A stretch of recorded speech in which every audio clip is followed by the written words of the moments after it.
Selamat datang di Pusaka pemirsa. Senang sekali saya Rika Limasada kembali hadir menjumpai Anda. Selama 30 menit ke depan saya akan mengajak Anda untuk menjelajahi dunia pusaka Nusantara. Tentunya ini sangat menarik sekali untuk kita ketahui. Bukan hanya dari segi benda-benda pusakanya saja pemirsa, tapi juga mengenai cerita-cerita yang mengiringi dari pusaka ini sendiri yang tentunya menarik untuk kita bahas ke permukaan sebagai sebuah cerita yang turun-temurun tentunya untuk kita ketahui dan juga kita pelajari. Nah, kali ini kita akan membahas mengenai temanya yaitu adalah keris dalam tradisi lisan. Nah, kira-kira tradisi seperti apa yang menarik dan juga cerita-cerita menarik lainnya. Untuk itu, saya saat ini sudah tidak sendirian pemirsa. Saya sudah bersama dengan dua narasumber yang dimana beliau ini sudah tidak asing lagi dalam dunia sejarah dan juga keris. Nah, yang pertama sudah hadir di tengah-tengah kita semua. Saat ini adalah Mas Doni Satrio Wibowo. Halo, apa kabar Mas Doni? Baik, Mas Ari. Apa Kabar kabar? baik ya? Alhamdulillah. Baik. Nah, selain Mas Doni Satrio Wibowo, saat ini saya juga bersama dengan narasumber berikutnya itu adalah Bang Alfian Siagian. Halo Bang. Halo. Apa kabar? Baik, Saya panggil Abang ya. Boleh, boleh. Oke, ini kita akan membahas sekali lagi pemirsa mengenai keris dalam tradisi lisan. Nah, sebelum kita lebih lanjut membahas mengenai keris dalam tradisi lisan, saya akan mengajak Anda untuk melihat liputan berikut ini.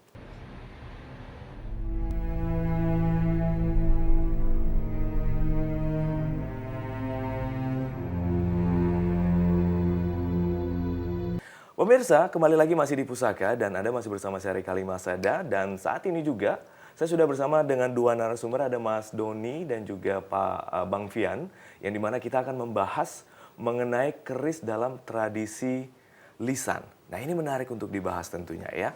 Sebelum kita ngobrol lebih lanjut nih pemirsa, ini Bang Fian, ini kira-kira menurut Bang Fian seperti apa sih keris dalam tradisi lisan ini Bang Fian?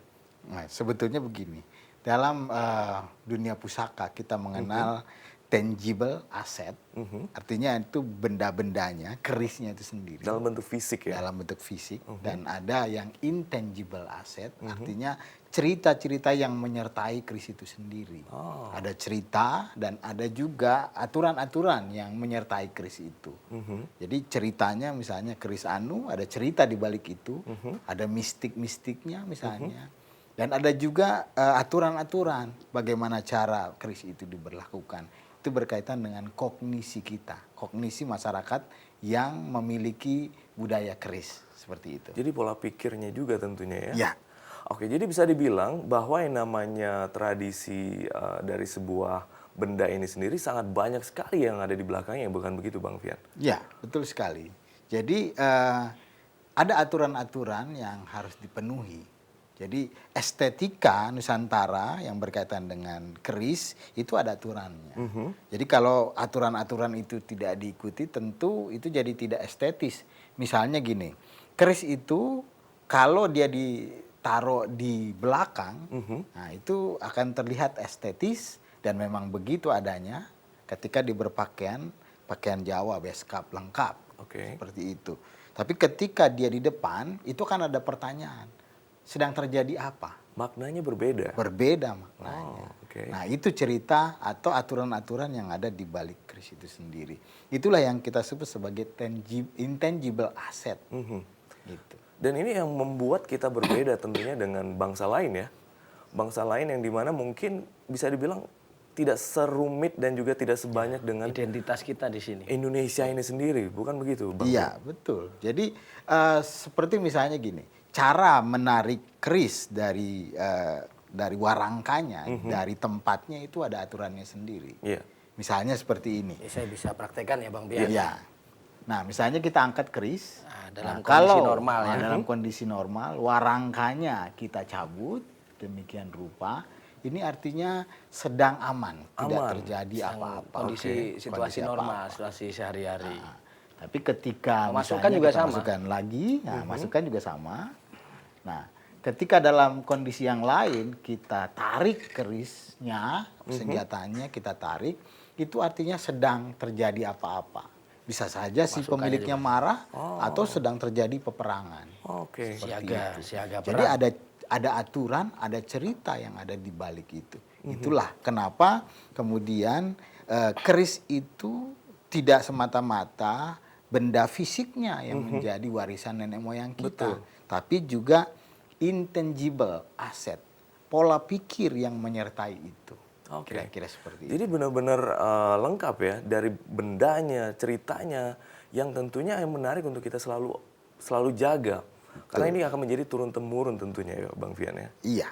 Jadi ada juga cerita yang lain, misalnya ada keris yang sangat terkenal sekali, misalnya keris Empu Gandring. Iya. Itu ada cerita, jadi bukan aturan, tapi ada cerita di balik itu.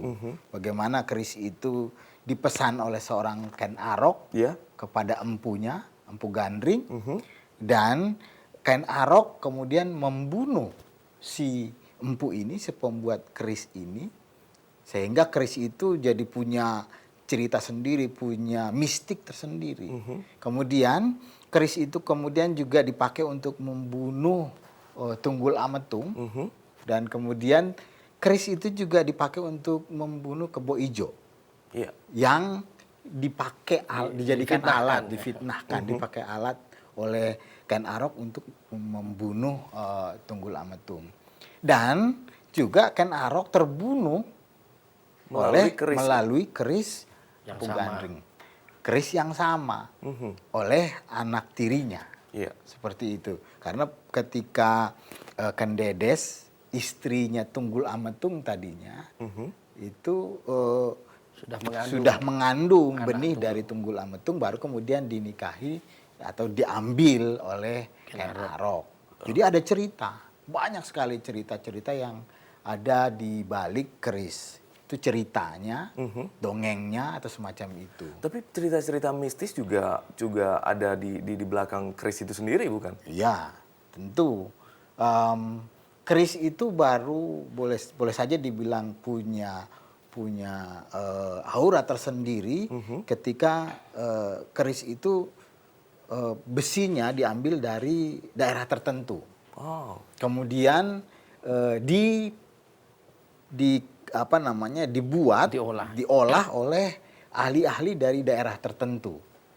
Kemudian keris itu juga kemudian dijamas atau disepuh pertama kali dengan darah manusia dari darahnya orang daerah tertentu. Ini untuk pusaka tertentu ya, tidak untuk semua pusaka. Ini luar biasa sekali tentunya ya.